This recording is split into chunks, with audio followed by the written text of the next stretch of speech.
Boa noite, eu me chamo Mona Lisa e estou aqui com a minha amiga Luciane. Nós somos estudantes do curso de Direito da ACES Unita e estamos aqui para apresentar um seminário referente à disciplina de Direito Internacional Privado.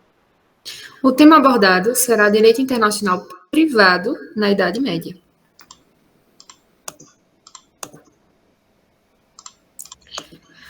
As fases históricas do direito internacional privado dividem-se em fase precursora, que vai da Antiguidade à Idade Média Europeia, fase iniciadora, final da Idade Média Europeia até o início do século XIX, fase clássica, que é do século XIX até meados do século XX, e fase contemporânea, meados do século XX até o atual momento. Inicialmente, irei abordar sobre as origens do direito internacional privado na Antiguidade até o início da Idade Média Europeia. Com a fragmentação normativa do regime jurídico romano, surgiram questionamentos sobre o direito aplicável a situações envolvendo duas ou mais cidades.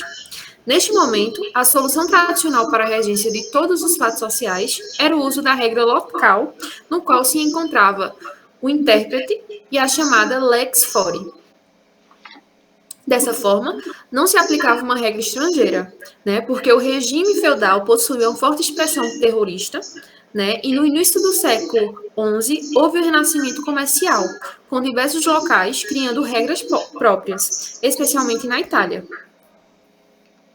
Os comerciantes que expandiram seus negócios em outros lugares não queriam se submeter totalmente às leis locais. Assim, formou-se o entendimento de que a norma só alcançaria, até determinado limite, não devendo ser aplicada em todos os casos e em todos os locais.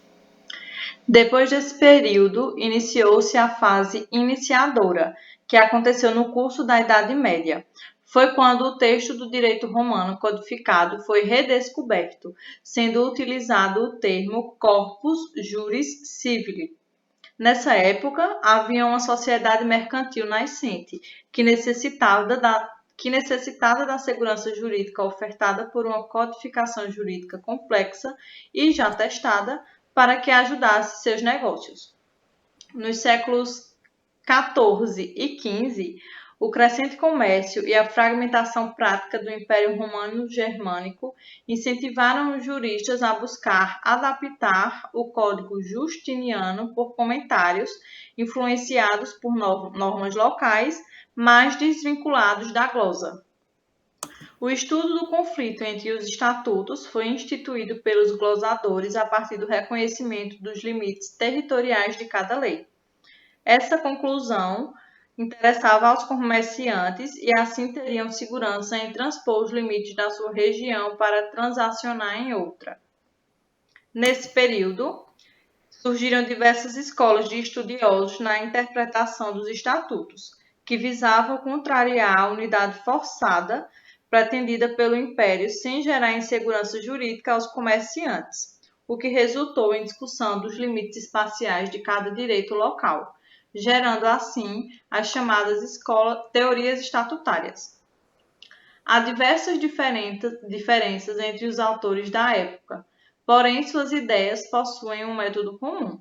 Partem do estudo da regra jurídica nacional. Por isso, os estatutários buscam aferir se as leis seriam territoriais ou extraterritoriais. Por causa dessas teorias estatutárias, na fase iniciadora ocorreu, criou-se as escolas estatutárias. Quanto à fase clássica, que vai do século XIX até meados do século XX, nós podemos observar que o direito internacional privado ele foi influenciado pelo desenvolvimento internacional do capitalismo, vez que a expansão industrial e o forte desenvolvimento dos transportes e fluxos de bens expandiram o imperialismo. O imperialismo que eu digo é o imperialismo europeu. Pela divisa da China e da África, ou até mesmo as demandas dos Estados Unidos com o Japão.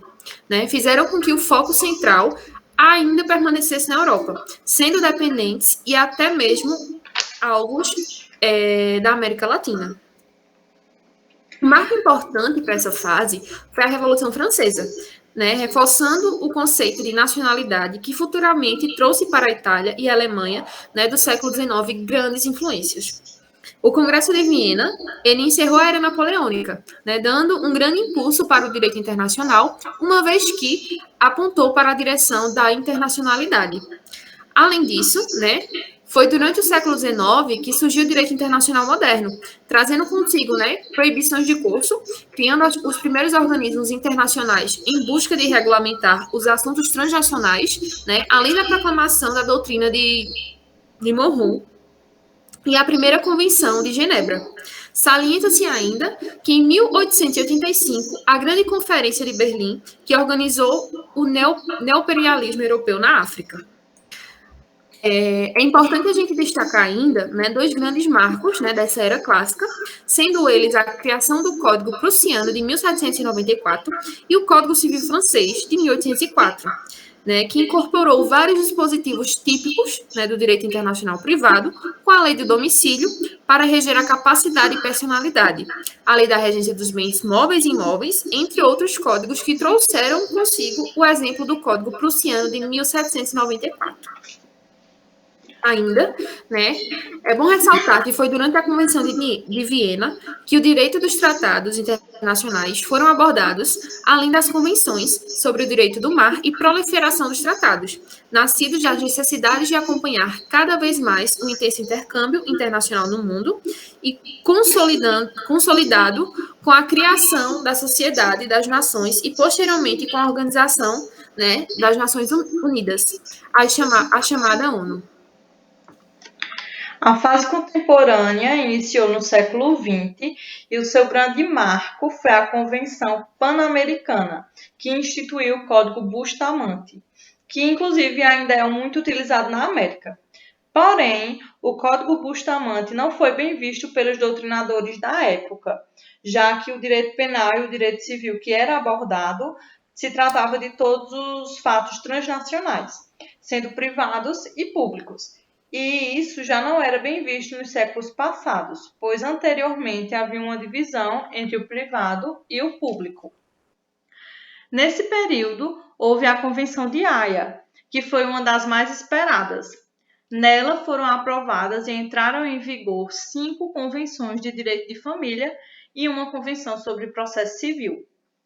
Além disso, houve também a disputa entre os maximalistas, que era objeto amplo do direito internacional privado, abarcando todo tipo de fato transnacional, e os minimalistas, que era objeto restrito, instituindo somente fatos transnacionais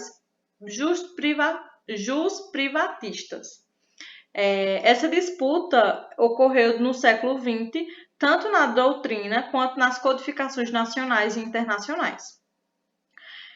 Portanto, conclui-se que a era contemporânea do século XX foi marcado primeiro pela Convenção Pan-Americana e pela Convenção de Haia, e essas foram as principais do direito internacional privado na atualidade. Além disso, em boa parte do século XX, o direito internacional privado teve grande importância porque criou novos estados com a crise e posterior desaparecimento do colonialismo europeu, fazendo nascer novas ordenações nacionais. E criou também uma nova conduta intervencionalista do Estado, depois da crise global do capitalismo que ocorreu em 1929, o que gerou reforço na edição de leis nacionais para a proteção de valores internos.